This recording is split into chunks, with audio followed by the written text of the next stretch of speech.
Hello everybody, welcome to my website. As I'm sitting here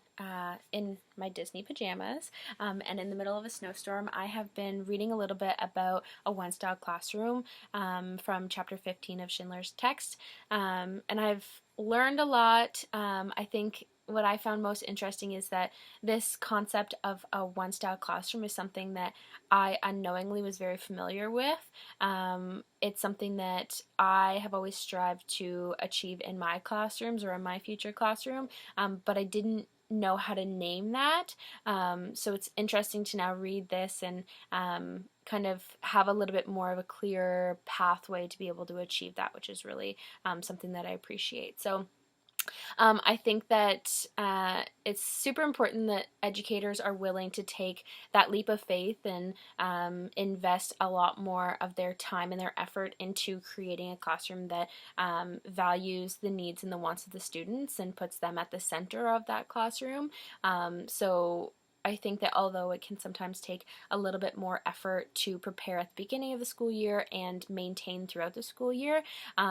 it's the type of classroom that puts the needs of the students first and focuses on creating a learning space that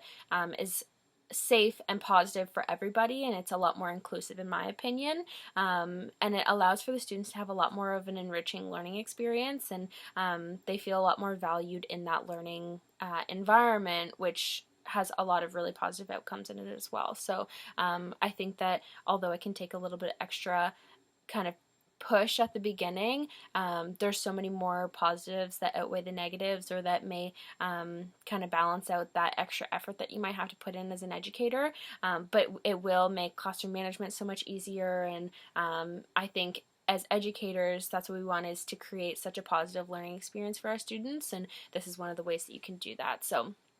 hopefully other educators are similar in my thinking, in that this is one of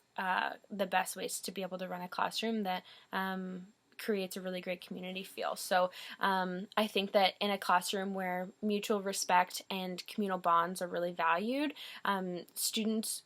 don't just grow as learners, and it doesn't just create a great learning environment, but it helps them to grow as humans, and it teaches them really great values that they will need later in life, whether it's going into the workforce or further education or whatever it is. Even on the playground, teaching them things like conflict management, self-discipline, working in a team and working collaboratively, creating decisions, or making decisions as a group, things like that. Those are all things that students need to learn, and if the teacher's making all those decisions for them and kind of running the classroom on their own, then it doesn't give the students the opportunity to grow in that type of role and give them the responsibility that they need to be able to challenge themselves in that way. So ultimately, I was very impressed with myself after reading this, in that through working with all these different educators and being exposed to so many different classrooms, that this is something that I had kind of set out for myself that I hope to achieve in my own classroom. But I'm very appreciative of this article now, that it kind of explains the purpose of every step and every component that feeds into it, and further outlines all the different steps that should or can be taken in order to achieve a one style classroom, and it's definitely something that I will take forward with me and use as a guide in my future classroom.